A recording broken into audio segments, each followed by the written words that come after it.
Hello students. तो chapter number 18 शुरू का रहन सहन। किताब का नाम है पिता के पुत्र, जवाहरलाल नेहरू के पत्र इंदिरा गांधी के नाम। तो वो आगे बताते हैं कि सरगनों और राजाओं की चर्चा हम काफ़ी कर चुके।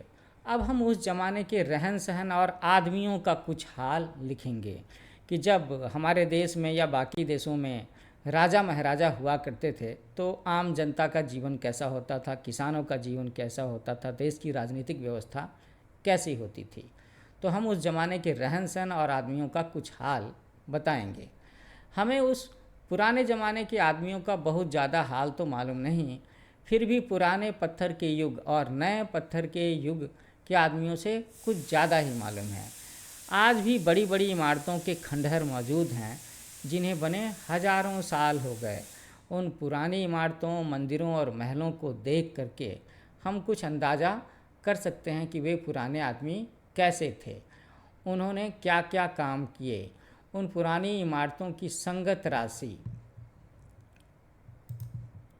उन पुरानी इमारतों की संगत राशि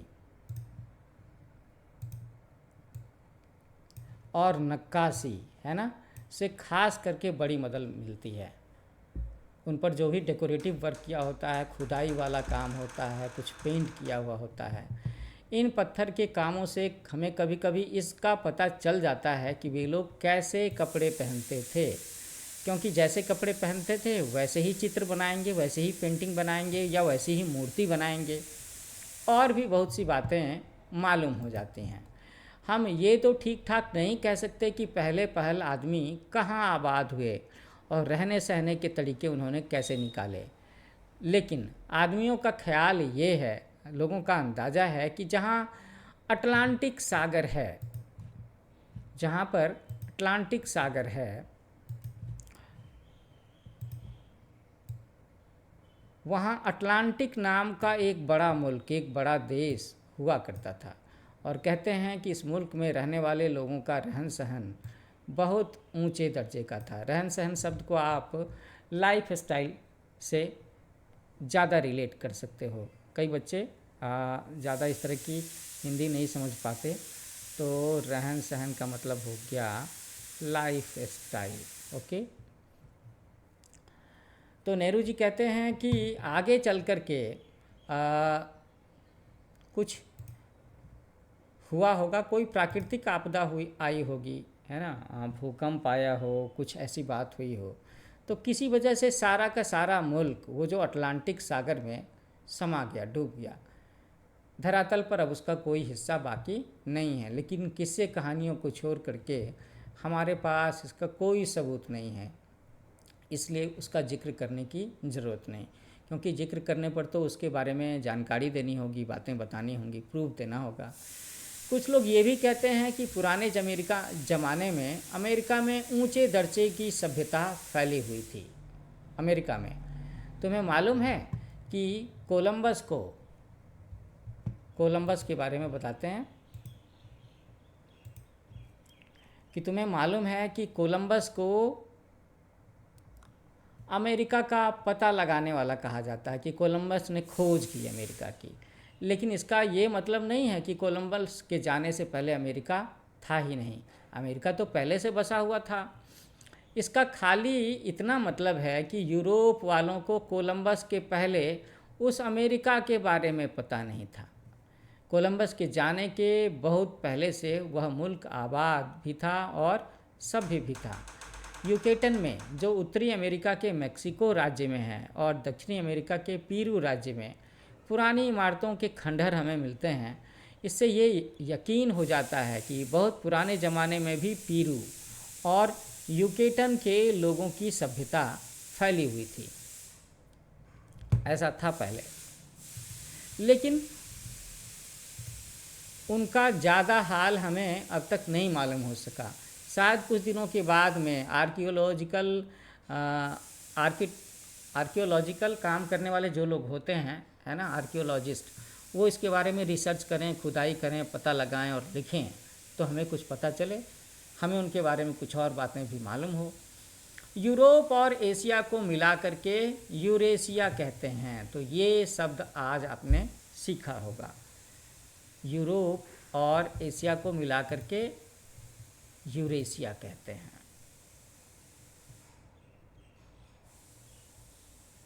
यूरेशिया में सबसे पहले मेसोपोटामिया, मिस्र, क्रीट, हिंदुस्तान और चीन में सभ्यता फैली। मिस्र अब अफ्रीका में है, लेकिन हम इसे यूरेशिया में रख सकते हैं क्योंकि वो इसके बहुत नज़दीक है। तो पुरानी जातियाँ जो इधर उधर घूमती फिरती थीं, जब कहीं आबाद होना चाहती होंगी तो ये कैसी जगह पसंद करती होंगी? वो ऐसी जगह हो जहाँ आसानी से खाना पा सकें, खाने की चीज़ें। उनका कुछ खाना खेती के ज़मीन से पैदा होता था, है ना, और खेती के लिए पानी का होना बहुत ज़रूरी है, और पानी ना मिले तो खेत सूख जाते हैं और उनमें कुछ पैदा नहीं होता। तुम्हें मालूम है कि जब चौमासे में हिंदुस्तान में काफ़ी बारिश नहीं होती तो अनाज बहुत कम होता है और अकाल पड़ जाता है। तो इतनी बातों पर अगर हम रोकें और मैं तुमसे पूछूं कि अच्छा बताओ कि भाई सभ्यता सबसे पहले कहाँ फैली होगी, तो कोई स्टूडेंट आप में से बता सकता है क्या? अगर बता सकता है तो वो कमेंट करे। 1 2 3 4 5। चलो, अगर नहीं पता तो मैं बताता हूँ कि सभ्यता सबसे पहले कहाँ फैली होगी। सभ्यता सबसे पहले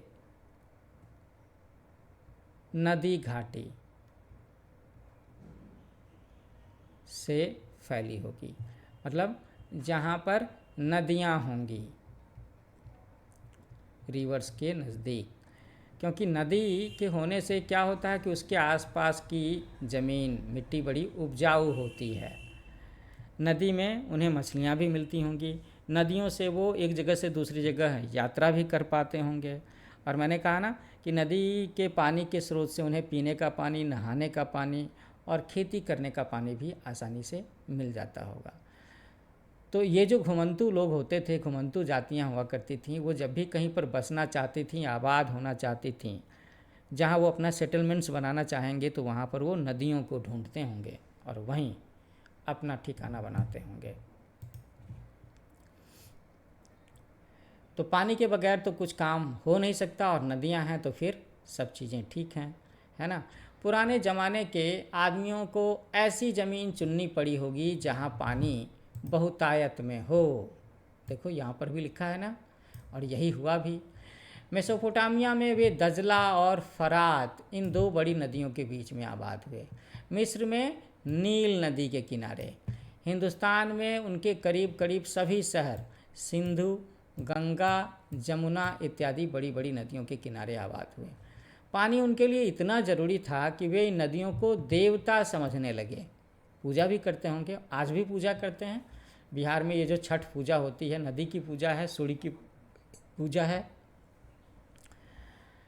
तो नदी को वो देवता समझते थे जो उन्हें खाना और आराम की दूसरी चीज़ें देता था।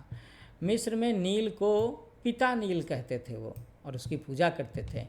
हिंदुस्तान में गंगा मैया कहते हैं, पूजा होने लगी और अब तक उसे पवित्र समझा जाता है ना। तभी तो गंगा माई कहते हैं। तुमने यात्रियों को गंगा माई की जय ऐसा कहने का शोर मचाते हुए सुना होगा, जयकारा लगाते हुए सुना होगा। तो ये नदियों का जयकारा, या गंगा को गंगा माई क्यों कहते हैं? भारत में तो अभी ये हाल है कि वो कहते हैं ना कि भाई दुनिया में कोई भी गलत काम कर लो, जितने भी पाप कर लो, एक बार गंगा स्नान कर लिया तो आपके पाप धुल जाते हैं। है ना, पाप धुल जाने की शक्ति है गंगा मैया में।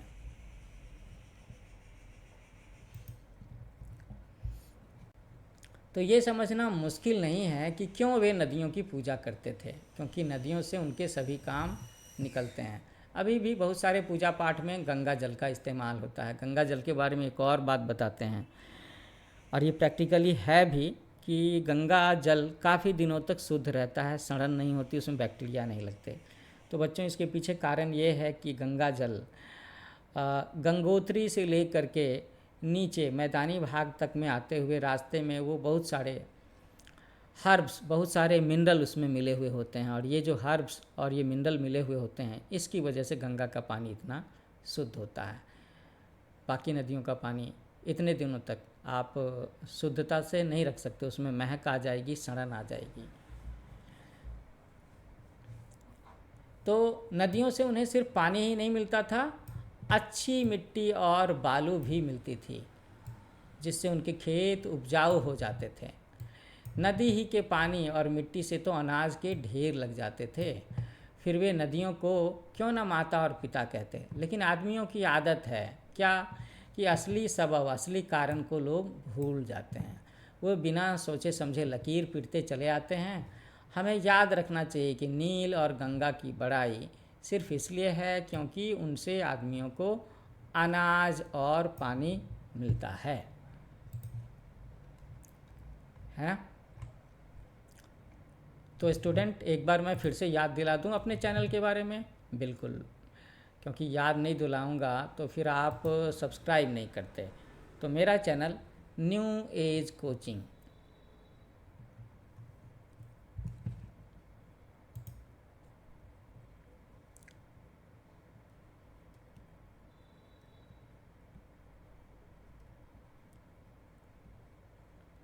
इसे आप YouTube में ढूंढ सकते हैं इसी नाम से, और इसे लाइक करें, शेयर करें, सब्सक्राइब करें, और इस चैप्टर के बारे में कमेंट्स ज़रूर डालें। मैं फिर से बोलूँगा कि जो बच्चे BPSC UPSC की तैयारी करना चाहते हैं, उनका सोशल साइंस, पॉलिटिकल साइंस, उनकी हिस्ट्री, ज्योग्राफी स्ट्रांग होनी चाहिए। तो ये किताब उनके लिए फाउंडेशन का काम करेगी। तो मेरे लेक्चर्स उनके लिए भी काफ़ी इम्पोर्टेंट हैं for UPSC and BPSC। Okay. और ये किताब हम लोग कौन से पढ़ रहे हैं? किताब का नाम है पिता के पत्र, जिसकी तस्वीर मैंने दिखाई थी। नहीं दिखाई है क्या? अगर नहीं दिखाई तो अभी दिखाता हूँ। ये किताब बड़ी दिलचस्प किताब है। ओके, तो मिलते हैं हम लोग नए लेक्चर में। Happy learning with new age coaching.